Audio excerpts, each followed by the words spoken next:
welcome to Hibs Talk. I'm your host as always, Gavin. Joining me today is Stephen. Yeah.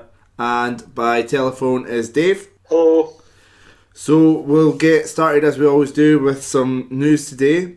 Talking about transfer business, Neil Lennon has came out and he has said that he is hoping to strengthen in attack in the remainder of the window, but that will depend on getting players out. Obviously there's been talk Matt Lavucius has been told to find a new club. What positions would you guys like to see if we're going to strengthen in this window? Attacking midfielder. Yeah. Striker. Another striker. Aye. I wouldn't rely on this Jamie McLaren or whatever his name is, because he's not really been proven in Scottish football. Doesn't know how tough it is. So I wouldn't toss him in the game against Hearts for a start in the Scottish Cup. I wouldn't put him in that. Maybe give him a couple of runs against Dundee and stuff coming up, but I think we should get another striker in, especially with Anthony Stokes' recent failings, which I'm sure you'll probably pull up later. I would definitely get another striker in. Dave? Probably an attacking midfielder, to be honest.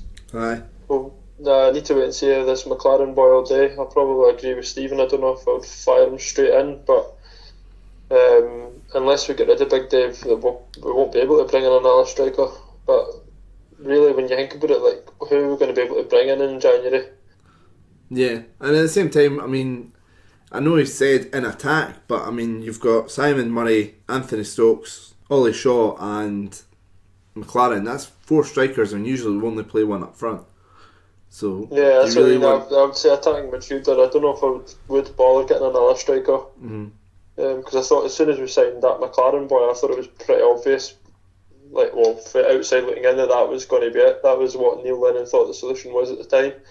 So what's the point of bringing him in for 6 months if that's not going to be the solution? Yeah, true. Another area we might need to look to strengthen is in the fullback position. Still to be confirmed, but it looks like David Gray's season's over. So first off, starting with David Gray, what's your kind of thoughts on his season possibly being over, Dave? Yeah, well, I hope. Obviously, first, I hope it's not. But even if it is, I hope that he can recover for it. And this is not how his Hibs career ends. I hope that if he does come out to the end of the season, that he does get a chance to come back in and get fit, and it doesn't. It's not an injury that hampers him next season, and he just kind of fizzles out. Obviously, because he is a bit of a legend, I'd quite like to see him back in the team and getting a chance rather than Stephen Whittaker or Ambrose. Don't get me wrong, Ambrose at right back's been fine, but I just would be rubbish if this is the way that David Gray's time at Hibs can end, because obviously he has been on the bench and that when he's came back. So. It's like he was starting to work his way back towards the team and just sort of seemed like he was sort of getting there, and then disappointing. We'll be hoping that fullback's another position we kind of look back, and now that we've only got Stevenson at left back, Whittaker at right back. I know Ambrose has played there, but it's recognised fullbacks we've only really got 2. We just kind of think, right, we really need to bring somebody in those positions. We spoke about this a couple of weeks ago. It was something that we did need. We all highlighted that we probably need strengthening. So it would be quite good, but it's just the exact same. It's the whole January window. How I just don't really know who you're meant to go out and get. Aye, it's a tough window to buy, as the cliche goes. Next bit of news: Keith Wright has been appointed the new Scottish FA Performance School Coach, so we'd just like to say well done to the former High B in this new job. And finally, a bit of news, Neil Lennon, when he was getting interviewed by Sky Sports Today, has came out and previewed the derby and sort of said he feels it'll be a typical tense affair. So we'll use this to finish up with the news and lead into the Hearts game. Stephen, starting with yourself, what type of game are you expecting in the derby? It'll be interesting because they've got a lot of players, new players between them that I think will end up throwing in. Hearts have obviously got Harry Cochrane back this time, but Lafferty's missing. Both of them are talking about strengthening. Lennon was speaking today about strengthening before the derby.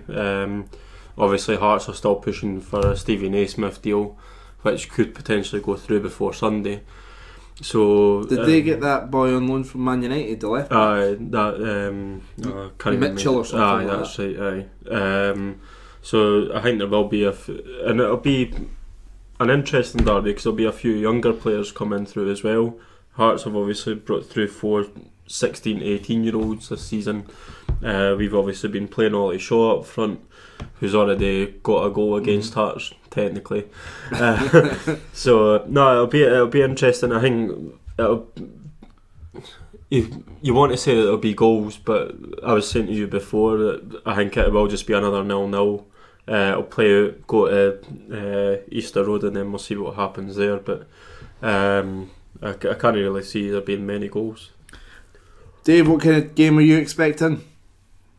I'll just be a tight, scrappy game, draw, to be honest. It's the way Craig Levein plays. If Craig Levein opens up against us, he knows that that's how you'll get chances.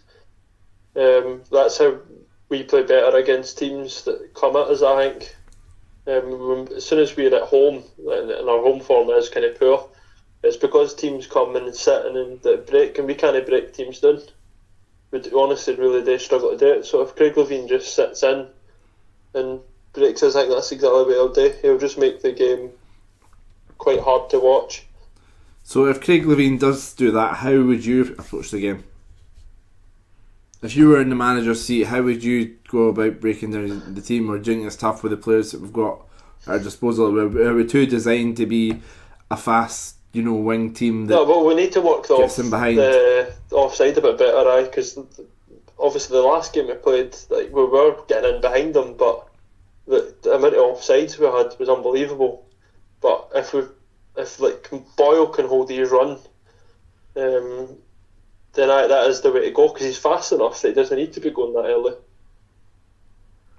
Stephen, how would you approach it? I think with what Dave said there as well, if Boyle times his run, the likelihood is that Hearts will play that boy from Man U in their left back. Mm-hmm. If they do that, then I think Boyle will get past him. I don't think he's got the pace to take him over, so I don't see why. I definitely think it will be one, if we put balls in for the wing, but I mean, if Boyle's cutting in and all that, Barker as well, they really need to have upped their shooting practice over the last 2 weeks, because neither of them can hit a ball. They're making the runs, but their final ball's been really poor, pretty much the first half of the season. So the thing is as well, I would leave Stokes out, because I just think that he's playing far too deep. Do you feel he's a big game player? Well, he's not really proved it. The last game against Hearts and Rangers, I don't think he's proved that he's a big game player. He's been good for us in terms of holding up the ball for Ollie Shaw and that, but he's just been playing far too deep this season, and with his recent antics, I think that Lennon have warned him about that as well. Last time he done something stupid, he was left out of the squad for a couple of games.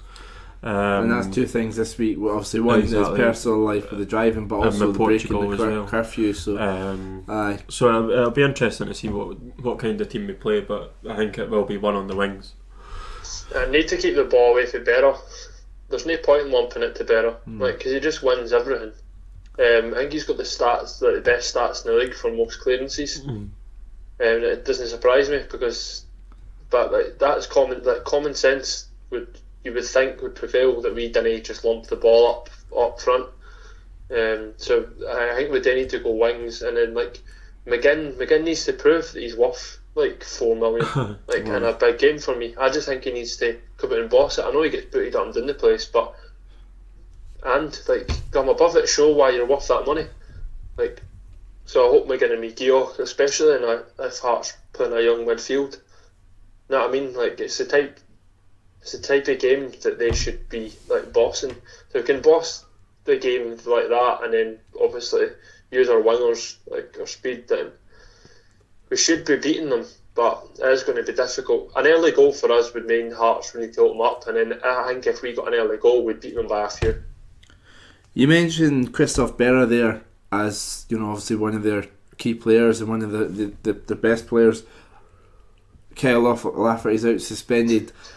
Can you really call a centre back their danger man, or do they have any other players that you would maybe class as their danger man? Obviously Jamie Walker's not there either, he's away. I'd say what Dave says there is pretty accurate, to be honest, and the fact that the way that Levine plays as well, I think that it is a defensive game. Like, I mean, if they get a corner, Berra's the first one up, and he's had a couple of chances against us in the last couple of games that we've played against them as well. So I think it is fair enough to say that a centre back can be a danger man for a team, just with the way that Levine sets up his team.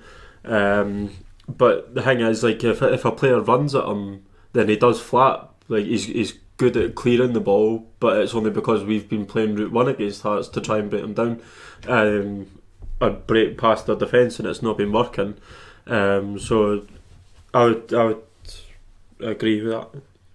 Anywhere that you're worried about weaknesses in Hibs' game, of Hearts potentially breaking us down, for example, if Whittaker was to play at right back, his pace up against either Gonzalez or, although I'd imagine with Lafferty out, Gonzalez will be playing up front.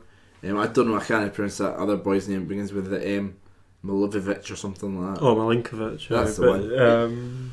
I don't know. He was good against Celtic. Yeah. But I think that's really good. That's about the only good game he's had this season. Didn't he say that? You've jinxed it. He's going to score a hat-trick on Sunday. And a 4-3 win to Hibs. Probably is the right back area is the biggest concern, but see, honestly, the Hearts, and the Hearts fans will probably tell you, they've not really got a danger man. No. So what are we bothered about? What are we scared of? Like, we should be going and trying to hammer them. Well, say that to Celtic though. 4-0. To be fair though, we should be going. I know, but that Celtic result was just an absolute freak result. Like, nobody knows what happened that day. Like, I've thought about it a few times. I still didn't know what happened that day. I watched it. I want the amount of 0-0s that they've had since then. They've not got somebody that's like a danger man, if like Kyle Lafferty, but he's suspended. So I just think, like, obviously Neil Lennon's not going to tell the players that, but we just need to go in with the mentality that we are the better team. There's absolutely no doubt we're the better team. So Dave, you sound quite confident. Obviously Stephen, you sort of said 0-0. What's your score predictions then for the game, Dave?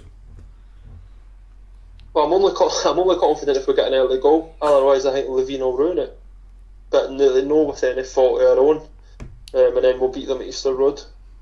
So I'm either going to go, we'll win 3-1 at Tynecastle, or it'll be like 0-0 or 1 each. And then if not, we'll beat them like 2 or 3-0 at Easter Road. I'm going to say 4-1 to Hibs. Why not? 4-1 to Hibs. No. That's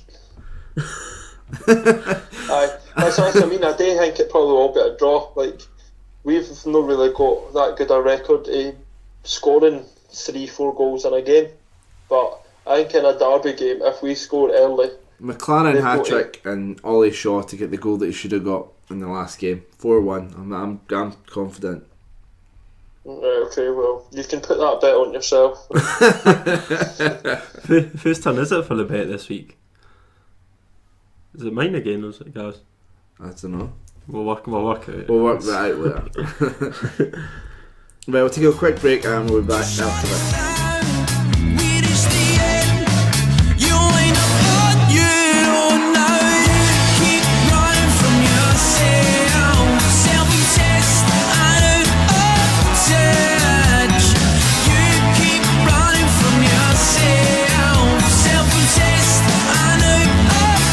Just the way you like it.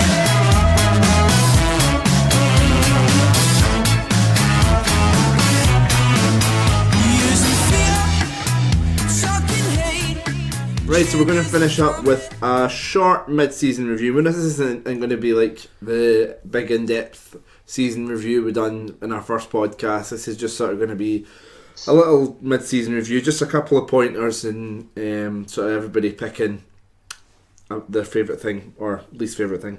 So starting off, Stephen, your goal of the season so far?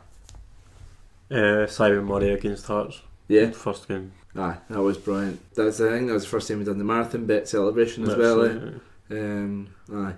That was a good one. You did hit that off. I forgot about that one. Dave. Yeah, I'm going to be boring and say that as well. Oh man. The way he megged the defender, I can't even mind who it was he megged, and then just rattled it in after the first couple of minutes, and without a doubt, that one. I'd be lying if I just made up another one, Gav. You'd be struggling to find another goal I'm this season. Go for Slivka from outside of the box against Rangers at Ibrox. I would do like a good goal against them. But yeah, Slivka's goal, I think there was a wee bit of build-up play from the throw-in that was really good, and then it just sort of came to Slivka, and it just on the half bounce, and he just really clean hit, and brilliant goal. So I'm going to go for Slivka. So, Dave, your player of the season so far? Player of the season, I'll go between Boyle and McGeoch, but I'm going to go McGeoch because when he plays well, he just controls the whole tempo of the game. Mm-hmm. Stephen? See, I'd like to say Boyle, but it's just this final ball has become really irritating now. It's been better this season though. See, he got off to a flyer at the start of the season, and then it's just went from bad to worse for whatever reason. I'd still put him up there, to be honest though. Ambrose, I think he's done really well this season. He has. He's been apart from that Aberdeen game. Well, you forget the Aberdeen game. One game out of 20 or something. It's not too bad. I'd probably say Ambrose was one of the better players this season. I'm going to go for McGeoch as well. I just edges it ahead of Boyle, and I think obviously initially we were all, even on this podcast we were going on about how good Simon Murray was, but unfortunately he's not been able to maintain that. So definitely Dylan McGeoch. Same sort of reasons Dave says. When he's on his top form, he's just controlled games, and I feel that McGinn's best performances have came when McGeoch's played well. When McGeoch's maybe not 100%, that's when McGinn tries to do more and kind of gets lost in games at times. So, Stephen, your biggest disappointment player-wise this season? Well, if it's Hibs related, then Whittaker. Aye. I'd say. If it's former Hibs players, nah, we're not getting into that. no, there's been enough of that on the internet. Whittaker. If people want to talk about that, they can. Whittaker. Dave? Marciano. I'd agree with you there. The fact that we're now bringing in Bain, and we're like, actually Bain might start in the derby, and Bain might go straight into being number one. Is kind of. I think you guys at the start of the year, like we said, like, who do you think's the best signing or who are we most excited by? Mm-hmm. I think one of you said Marciano. It was Gav. Yeah, it was. And the way it's kind of panned out, like, didn't get me wrong, like, I still think he's a good keeper and I still think he's good enough, but he has made mistakes and he's not as solid as everybody thought, and now he's got more competition coming in, and I hope that spurs him on, because I still want him to be the number one. I'm going to repeat an answer. My biggest disappointment has been Slivka, because I expected him to come in and be playing every single game and be bossing every game. And the problem is though, when McGeoch and McGinn are playing, where are you got to put them in? Because we've been playing like 3-5-2 the majority of the season. And I think he's just going to be the natural replacement for McGinn. Aye, I think he is good enough, but like, you can't really get on to him. Like, see if you're not getting a run of games. I know, and it's not so much a disappointment in him. It's just maybe more so, like you say, the way he's been treated. But I mean, I still think McGeoch could play that defensive midfield role, and then, although obviously we've just said how well McGeoch's playing, and then McGinn and Slivka play the two central midfield roles. But there's been a lot of time where he's been chucked out to right mid or left mid, and it's just been a real utility player where he looks like he's a player who's got a bit about him and a bit of quality, and I would really like to see him get a run of games in the midfield. But hopefully that comes in the second half of the season. Put a poll up about that question and put Swanson in it as well and see how many people. Honourable mentions, Danny Swanson. It's to be honest, for me, I don't think Swanson's like poor performances are it's not the biggest disappointment, because I was kind of expecting that film for being a jambo, but I never heard him say that. Nah, you did. I think obviously there was stuff in his personal life and stuff which we've kind of talked about before, but well, he was part of that breaking the curfew in Portugal. It's not great. And I mean, we're not ones for major rumours on here, other than the transfer update we done last week. But there has been talk that it was Dave that told me about this today, that St Johnstone are coming in for Danny Swanson on loan. Probably be the best thing for him this season. But I have to say, I think he looked good against Kilmarnock. When he plays, that we need like a new signing, a wee bit of sparky life. I'm going to Easter Road, like we've spoken about this as well. Like, I'm going to Easter Road, and is it entertaining? Is it? No, not really, no. But I did get excited. He brings a wee bit of something different. Yeah, the game against Kilmarnock, when he was getting on the ball, it was getting a bit exciting, and he was something could actually happen here, and you were getting a wee bit closer to the edge of your seat.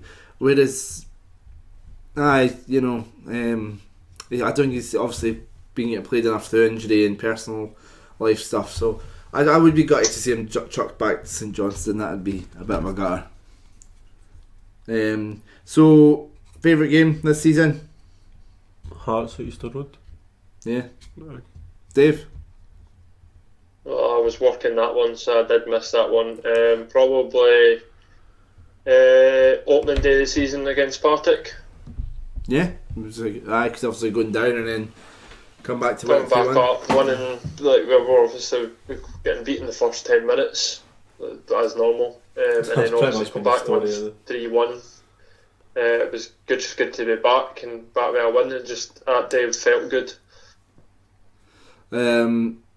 I do really want to say the first half of the Rangers game, because I remember you guys telling me to calm down because you jinxed it, because I was enjoying it so much. But I think the Celtic game, I'd have to say the 2-2, because being 2-0 down and then to get it back to 2-2 and to almost win it in the last minute, even though we didn't win it in the last minute, still that coming back from 2-0 down, when that second goal went in, the place just erupted. So yeah, I'd say that was my favourite game. And predictions for the second half of the season. Does this kind of depend on what transfer activity we see, or can we get? Because I think one of the biggest things, the biggest problems for this first half of the season, the way I see it anyway, has been consistency. With a wee bit more consistency, obviously we did have that really good spell of consistency where we won 4 games in the bounce and had some other good results round about that. Can we get that consistency a bit more and kick on and have a good second half of the season? I think if we win the first 3 games after the Scottish Cup, I think that we'll finish second. Right. Okay. I disagree with that, but aye. So I honestly think we'll finish 4th. Aye. But that's not me being doom or gloom. Like, I think the way Rangers are going about, like, I know it's all loans, but the players they're bringing in, obviously have been well documented. I'm not going to call him he who should not be named. And then you've got Aberdeen, are obviously stronger than us. I just don't think we can feasibly think we're going to finish above them. Yeah, I'd say Aberdeen are about 3 years ahead of us, and that's partially because we got relegated and they didn't. But the work McInnes has done is, there's a reason he's been linked with Sunderland and the Rangers job. He's done a fantastic job and he's built something over a long period of time. And I would say they're about 3 years ahead of us. But I'd like to say the business Rangers has done is, they're signing. Murty's getting. The only thing that makes me go, don't know about Rangers is Murty. There's a bit of a question mark there, but the players they've brought in, they've went back to basics. We've got a lot of good Scottish players in, high quality Scottish players in. Really? Jamie Murphy's a good player. Martin's played 60-70 games for Scotland, although he's technically English. Well, to be fair, I suppose that's all you need. to mention. Morelos will continue to score goals. See, the thing Somebody else will probably start scoring goals for them. The big question mark over Rangers now though is that, like, I mean, they're still paying $10,000 a week for Pena, who's on loan to Cruz Azul, right? Like, and he blew his nose with Rangers shorts when he arrived. They're actually genuinely borderline going back into administration. I don't think they will go into administration. Obviously, just a big rumour started with Celtic and just liquidation. It was just a lot of Celtic fans putting on a silly bet, and but obviously didn't want to sit and talk about them. I might edit this out because this isn't Rangers talk. I'll end up just start talking about something that you've banned me from mentioning. So aye. So finish up for Hibs then. So your predictions for second half of the season. What were you sort of thinking? So Dave, you said fourth. Stephen, you said I'm saying fourth. If things go well, we could maybe finish second, but I mean, overall, we're still close enough to Aberdeen. What, we're 10 points behind or something? Like, I mean, just 10. But that's the thing though. There's more chance of Man United catching City. No, that's what it is though. It's 3 games. And Stephen, they just absolutely hammered us. Like, they hammered us, but they've lost against like Hamilton in the last. So have we. We've got 1 point against Hamilton. But that's what I'm saying though. They're still dropping points. Nah, like, I'm just gonna have to tell you sound like a deluded Rangers fan. Like, the folk who go into X Factor that think they can sing and they can't sing. Somebody just needs to tell them they can't sing, and I'm telling you, I don't think we'll finish second. Right, fair enough. We'll see. Getting enough. You don't like to have your opinion, like, but I'm just think you're wrong. Well, I'm thinking that you're wrong. We'll not finish fourth, but there's no. Right, Gaff, what do you think? Tell us. He'll say third. I don't think we'll finish above Aberdeen. I don't think we'll finish above Rangers because of the quality of their signings, and obviously we won't finish above Celtic. Hearts, they've done well to start keeping clean sheets, and that's always a good basis to build on, but I can't see them bringing in enough players between now and the end of the season, now and the end of the transfer window, to have enough attacking threat to score enough goals. I think Neil Lennon will get a couple of good signings in, and I can see us finishing fourth with a bit of a gap between us and Hearts. Yep, no, I think the season will just kind of peter out. Like, fourth in our first year back is alright, but yeah, it's great. The only thing I didn't want us to think that that's phenomenal and be like, celebrating at that. At the end of the day, that's what we predicted at the start of the season. A big fan base, and next season we can't let Rangers and Aberdeen just keep pulling away and like Rangers be signing all the players, because at the end of the day they are running a bit of level now. They are a bit better because the signings are better. A lot of Aberdeen's resources in the next couple of years are going to get pulled towards their facilities, the likes of building a new stadium and stuff like that. So that will have a knock-on effect on the team. And Hibs already have their facilities up and running, so we're in a better position for spending our money on our players. So I think in the next few years, once we're more established in the Premier League, we'll be able to attract players and build a proper squad. Although going back to rumours, there is chat that Dylan McGeouch's going to sign for Aberdeen on a pre-contract, which would be rubbish. That would be really bad. Like, somebody needs to sit him down, like, and give him a good talking to, and like get him to sign a new deal. Did Lennon not come out a couple of days ago though and say that he would make him one of the best midfielders in Scotland if he signed a new contract? Yeah, there's a 3-year contract on the table. But I already do think he is one of the best. Like, I just hope he signs, but let's hope he just doesn't go on holiday and gets pulled off the table. We as a club can show him what we want to do, because obviously coming from Celtic, he probably is a bit of a winner. And like, if Aberdeen have been like, look, this is what we're going to do, like, we need to sell it to them just as much as they are. Yep. But I honestly think we might like do well in the Scottish Cup this year. I've got a feeling that this is our year again. So we'll go with that. Forced in the Scottish Cup win. And you say that my predictions are that's what I'll do. No, I could see that. One-off games against Aberdeen or Rangers or Celtic, I think we could beat anybody. Honestly, we can beat anybody as well. We've seen Celtic can get beaten.